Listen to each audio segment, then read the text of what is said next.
it's fascinating sometimes to see when something is stated in the conservative movement, in this particular case by Charlie, and then over the course of time, you start to see, oh, well, that was right, that was accurate, that was correct.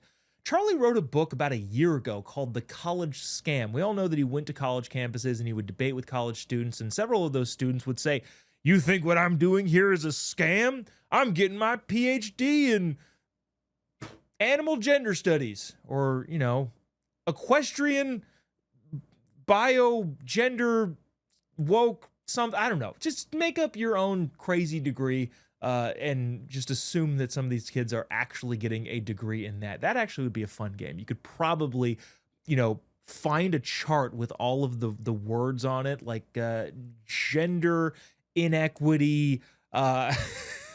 Think of your laundry list of buzzwords for libs, and then you could probably like pick 5 words, and that's you could probably find that as a major on a college campus in some university somewhere.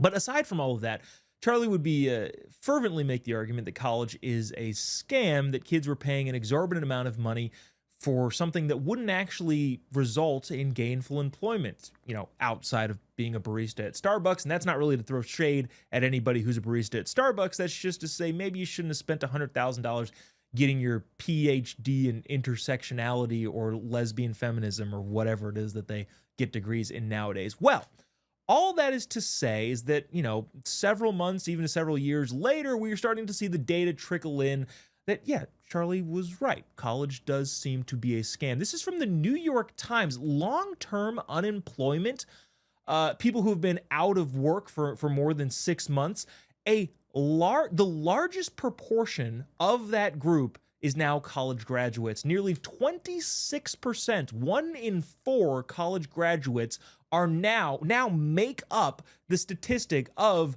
people who have been out of work, long-term unemployment for up to 6 months. Wow, who could have seen that coming, especially with, I'm not going to start making up any more gender studies majors. I think you probably get the point in naming those ridiculous things. But who could have seen this coming with all of the majors that colleges now charge exorbitant amounts of money for? And we'll get to some of the costs here in a little bit. But I thought this was really interesting. The New York Times went on to say there are simply more college graduates today than there were 10 years ago, kind of diagnosing the problem, which is what Charlie was saying. Hey, look, anybody can get into college, and if you just pay enough money, you will be able to, quote unquote, get a degree. And also, the federal government, for some reason, will give you loans. There are people that are predatory lenders that will give an 18-year-old $100,000 in loans. And guess what?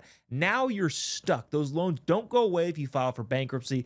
You are stuck in a financial position that is not advantageous to you in any way, shape, or form. The New York Times is saying now they're just more college graduates, so they can't get the jobs that they would have been able to get before colleges lost their mind. Employers also appear to have less need for college-educated workers, driven by technological change, automation, and most recently, this is where I think is funny, and I don't agree with this, but this is in the New York Times, President Trump's cut to federal workers and funding. Again, I think this is kind of like a self-own there, like, I can't believe this. Woke college gender studies majors aren't needed anymore because President Trump cut the funding to the things that didn't matter and were wasting taxpayer dollars.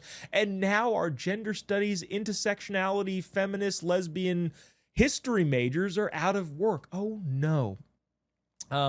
Here's an anecdote that the New York Times had in here. I don't need to say her name. Has been out of work. This girl in the Portland area has been out of work for almost a year and has applied to more than 3,000 jobs. She says, I checked all the boxes of quote unquote success in my life. I went to college, got a degree, and worked towards a career, which I think is the perfect argument that Charlie would make in college is a scam. They told you that this is what you need to do, and lo and behold, it didn't work. Not to mention, the average cost of college tuition and fees over the last 20 years is up 141% to 179%. In other words, realistically, almost 200% at the upper ends. College has increased in expense over the last 20 years, and the question of whether or not it increased in value is clearly No, as this New York Times article would exemplify. So, in yet another case, a conservative says, hey, this is a problem. We should probably fix it. And years later, the data catches up and says, oh, yeah, this actually was correct. College is, in fact, a scam. And a quarter of all of the people that are on long-term unemployment now have college degrees. It's not too late. You can leave college, or you can go to a trade school, or you can learn a skill. Whatever you do, you don't have to stay in the situation that you're in. But like we mentioned, college seems to be a scam for so many people.